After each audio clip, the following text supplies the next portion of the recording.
Hey, it's Brendan, host of the hashtag CNF podcast. Most weeks, actually the majority up until this week, have been exclusively interviews, one-on-one, where I speak with an artist who is in some capacity creating works of nonfiction, narrative nonfiction or otherwise. This week I had two guests drop out on me at the last second. Couple that with a power outage the morning that I usually publish, so now I'm publishing later in the day. But I've been toying around with a potentially neat idea of doing like these micro essay podcasts on a book I've read and the insight that comes from it. So for episode 44 of hashtag CNF, I'm just going to read a little blog post, essentially, with citations and quotes from a book I've read.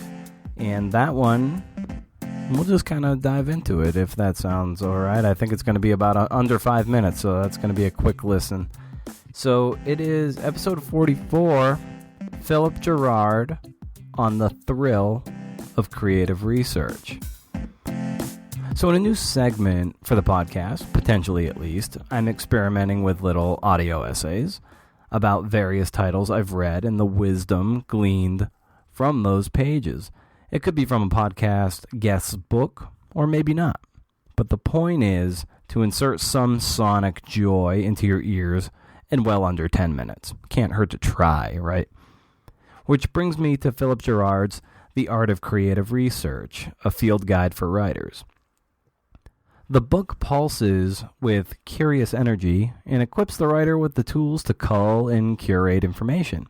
Like a field guide for a series of hikes, this magnificent title leads you through the vast wealth of information and stories out there for the picking. Just feel the love and joy coming from the pages when Gerard writes, quote, "I love getting in my car in the pre-dawn darkness, watching the dashboard glow blue and silver and red as I turn the ignition. Feel the neighborhood still all around me.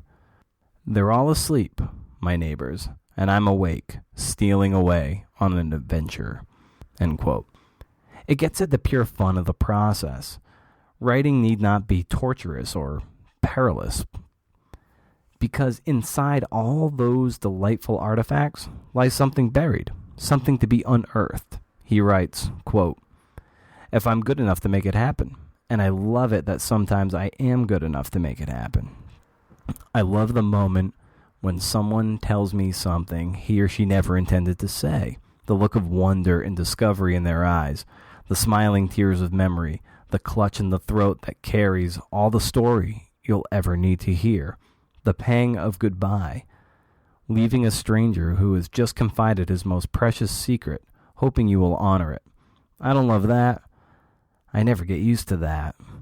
Yet afterward, how I do cherish the memory of." End quote.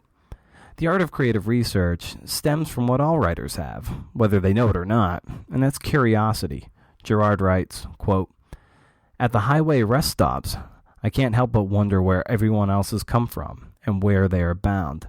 The chic couple in the red convertible sports car, the rowdy family with all the wild kids pouring out of the camper, the pensive loner hurrying back from the restroom with his hands jammed tight in his windbreaker pockets.